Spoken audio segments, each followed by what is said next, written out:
Kung gusto mo talaga na makaranas ng pagbabago ng buhay, mabayaran lahat ng utang mo, mabili mo lahat ng pangarap ng anak mo, ng asawa mo, ng pamilya mo, pati pangarap ng kapitbahay mo, etong pagnasaan mo, matching bonuses. Ano yung matching bonuses? Sa lahat ng ikaw ang nag-invite, sa lahat ng direct mo, kaya wag mong ibibigay ang enrollership. Okay na yung spillover. Pag invite mo, wag mong ibibigay. Kasi sa bawat invite mo, kung magkano kitain nila sa matrix, kung naalala niyo yung 2,000 na maximum, 4,000, 8,000, 16,000, magkano man ang kitain ng direct mo, meron kang 50% matching bonuses. Direct mo ako, kumita ako ng $1,000, may 500 ka. May kumita ng $500, may 250 ka.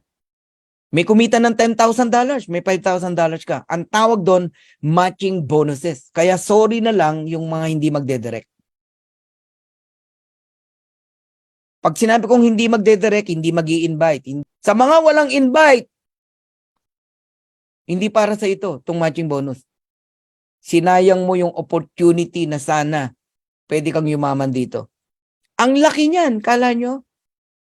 Ang laki niyan. Basta direct mo, 50%. Paano kung silver ka? Pag silver ka, kahit hindi mo direct ng direct mo, may 10% ka pa. Kung gold ka, direct ng direct mo, may 5% ka pa. Kung platinum ka, hanggang 4th level. Kung diamond ka, hanggang 5th level. Grabe, no? Ngayon, anong benepisyo? Pag, halimbawa, diamond ka na. To pakinggan nyo talaga to. Pag diamond ka, basta direct mo, 50% ka.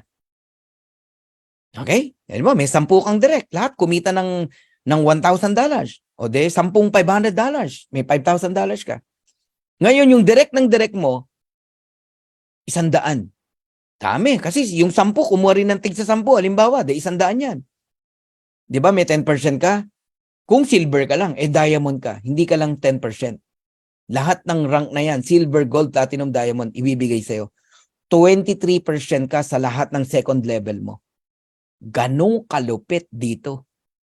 Ibig sabihin, kung yung second level mo, kumikita rin ng $1,000 each, 23% ka. Magkano yun? $230. 100 yun.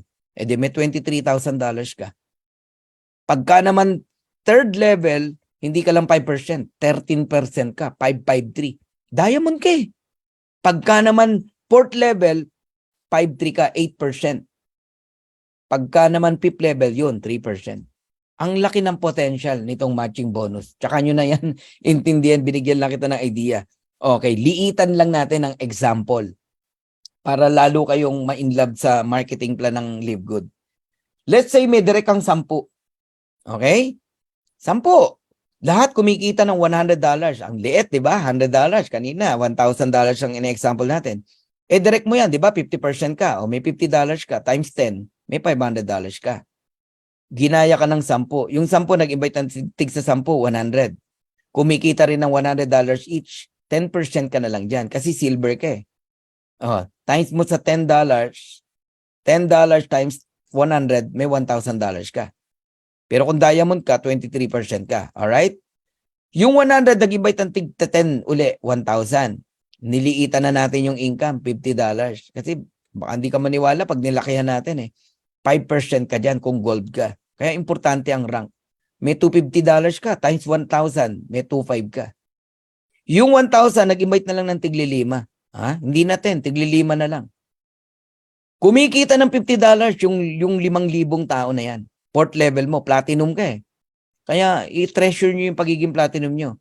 May 5% ka, ayun, 250. 5,000 yan. Meron kang 12,500. Kaya huwag kayong magulat sa matching nyo, ba't ganyang kalaki? Yung 5,000, nag-invite ng tigli-5, 25,000, diamond ka. Ngayon yung 25,000 kumikita ng $30, may 3% ka, 90 cent. Ang liit lang, no? 90 cent times mo sa 30, sa 25,000, that is $22,500. I-add mo lahat yan, diamond ka eh. 5, 500, 1,000, 2,500, 12,500, 22,500, $39,000. Sabi mo na 2 million pesos. Ganun kalaki ang income sa matching bonus. We're talking matching bonuses. Hiwalay ang matrix income, hiwalay ang weekly bonuses. Matching yung pinag-usapan natin. And we're talking only $100, $50, $30. Eh kung $1,000 yan, magkano yan? Eh di ba ang maximum earning sa Matrix, $16,000. O na-imagine nyo na kung anong potential nitong si Livegood. Ito ngang napakaliit na example, ang laki pa rin ng pinuntahan. Paano kung yung $100, $1,000? Paano kung yung $50, $500? Yung $30, $300? I-multiply mo yan ng 10. Yung 39,000 na yan. Grabe to, guys.